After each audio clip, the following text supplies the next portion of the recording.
नाम जप एवं भजन कीर्तन से किसी का लाभ हो या ना हो, यह बात सत्य है। जब आपका मन पूर्ण रूप से एकाग्र रहता है, उस समय जो आपके दिमाग में रहता है, दुख रहता है तो दुख बढ़ता है, प्रसन्न रहते हैं तो प्रसन्नता बढ़ती है। शांति का भाव होने से शरीर बिल्कुल हल्का लगता है, और जब हमारे दिमाग में चिंता भाव होता है तो हमें रोग बीमारी जैसे भाव उत्पन्न होते हैं, और इसी के परिणाम स्वरूप अलग अलग व्यक्तियों को अलग अलग अनुभव प्राप्त होते हैं। हमारे भारतीय संस्कृति में ही न जाने कितने प्रकार के पंथ निकल आए हैं, और सभी का यह दावा करते हैं कि हमारे नाम में जो शक्ति है वह किसी दूसरे पंथ में नहीं है, और इसका जोर शोर से प्रचार किया जाता है। मुख्य बात यह है, यदि कोई भी देवी देवता हमारे दिमाग में जितनी गहराई से उतर जाती है, उसी का नाम एवं ध्यान से हमारे शरीर में प्रभाव पड़ता है। आपसे स्पष्ट कहूँ तो संसार में कई प्रकार के लोग रहते हैं, जिस देवी देवता का चमत्कार एवं प्रभाव जहाँ पर अधिक होता है, वहीं पर उसकी शक्ति अधिक काम करती है। जैसे कि जो चमत्कार उत्तर भारत के देवी देवता में होती है, वही चमत्कार दक्षिण भारत में शून्य के समान हो जाती है, और ऐसे ही सभी देवी देवताओं के ऊपर लागू होती है। उनकी शक्ति संपूर्ण भारत में एक जैसी नहीं होती है। इस तथ्य के आधार पर यह अनुमान लगाया जा सकता है कि जिस स्थान पर हम रहते हैं, यदि उस स्थान पर या उसके आसपास जो भी तीर्थ स्थल होंगे, उसी के आधार पर उसकी महिमा एवं चमत्कार होते हैं।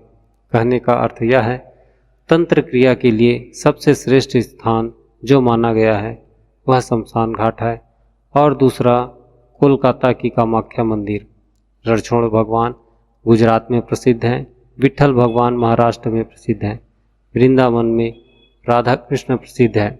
इस संबंध में मान लो हमारा जन्म महाराष्ट्र में हुआ है और वहाँ विट्ठल भगवान बहुत प्रसिद्ध हैं, तो उस स्थान पर हमारी कई पीढ़ियाँ निवास करती हैं, और उसी को सुन सुनकर हम बड़े होते हैं। जब भी हमारी भावनाएं कमज़ोर होती हैं और शरीर में दुख तकलीफ आता है, तो हम अपने मन को एकाग्र भाव से विट्ठल रुक्मिणी का ध्यान करते हैं, और हमारी समस्या का समाधान मिल जाता है। कहने का अर्थ यह है, जो हमारे दिलो दिमाग में बसता है, उसी के आधार पर भगवान की शक्ति हमारे ऊपर कार्य करती है। यदि हम नहीं मानते और उनके प्रति कोई भाव नहीं है, तो हम पर सकारात्मक असर नहीं पड़ेगा, और यदि हम सच्चे दिल से प्रार्थना करते हैं तो वह कार्य अवश्य पूरा होता है। यहाँ पर वैज्ञानिक आधार यह है, हम चाहे जिस भी देवी देवताओं को माने या उनका नाम जाप करें, जब तक हमारा मन एकाग्र नहीं होगा, तब तक यह देवी देवता एवं उनके नाम खाली दीवार में टंगे मनोरंजन के लिए एवं खालीपन को दूर करने के लिए सजावट का समान मात्र होता है, इससे अधिक कुछ भी नहीं। यह शब्द सुनने पर देवी देवताओं को मानने वाले के मन में द्वेष उत्पन्न हो सकता है कि यह क्या बोल रहा है। जैसे प्रकृति में व्याप्त अग्नि, चाहे वह जहाँ भी रहे, अपने गुण को खोने नहीं देती, और प्रज्वलित अग्नि में जो भी जाता है वह राख में बदल जाता है। यदि इस प्रकार की शक्ति किसी नाम में होती, तो नाम लेते ही ऐसा प्रभाव दूसरों के शरीर पर ना हो, परंतु खुद स्वयं जो आजीवन पवित्र मन से प्रतिदिन घंटों घंटों माला का जाप एवं तपस्या करता है, उसके भीतर यह शक्ति उत्पन्न हो जाती कि एक बार नाम लेते ही और जैसा उसका मन कहे, उसके आधार पर प्रतिक्रिया अवश्य होनी चाहिए। यदि ऐसा नहीं हो रहा है, तो दो बातें हो सकती हैं, या तो हम सही विधि से नाम जाप एवं ध्यान नहीं कर पा रहे हैं, या फिर वह नाम ही झूठा है जिसे हम पूर्ण श्रद्धा के साथ अपने सीने से लगाए बैठे हैं। प्यास लगती है तो पानी पीने के पश्चात प्यास बुझ जाती है। भूख लगने पर भोजन करने से पेट भर जाता है। मेहनत से जो थकान उत्पन्न होती है, कुछ पल आरामदायक स्थिति में बैठने पर वह थकान मिट जाता है। यह हम दैनिक जीवन में प्रतिदिन करते हैं, परंतु ऐसे ही कुछ लक्षण नाम जाप करने वालों के लिए क्यों नहीं होती।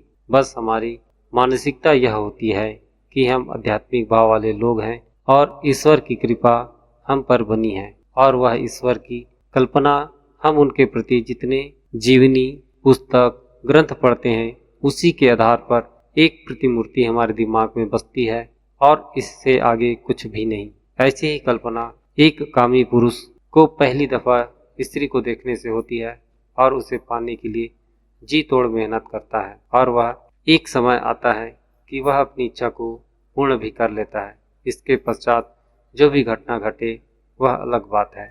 इसका अर्थ यह है कि यह कल्पना से भरा हुआ हमारा मन मस्तिष्क है जो हमारे दिमाग में अधिक देर तक रहने वाली भावनाओं को उसका काल्पनिक चित्रण करने लगता है और इसका वास्तविक जीवन में कोई अर्थ नहीं है। नाम जपने का असली महत्व यह है कि हम प्रकृति में रहने वाले प्रत्येक जीवन से समानता का व्यवहार करें, अपने बल एवं बुद्धि का प्रयोग करके दूसरों के हक को न लूटें और आहत न करें, किसी का मजाक न उड़ाएं, हमेशा जो है उसी को बोलें अर्थात सत्य बोलें।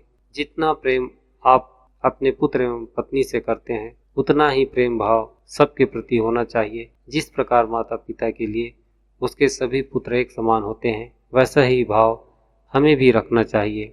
हमारे शरीर पर किसी भी प्रकार प्रकृति के विरुद्ध समाज के विरुद्ध जो शरीर को नुकसान पहुंचाए ऐसी भावनाएं हावी होती है तो उसको नियंत्रण करने का गुण हमें में है।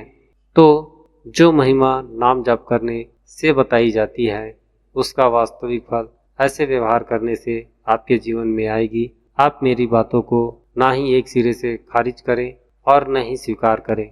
जब तक कि अपना स्वयं के अनुभव न कर लें तब तक दूसरों का ज्ञान अधूरा ही माना जाएगा, क्योंकि जो मैंने अनुभव किया है वह मैंने आपको बताया। जब यह अनुभव आप करेंगे तब वह ज्ञान और अनुभव आपका होगा। अब का समय मानने का नहीं है, जानने का है।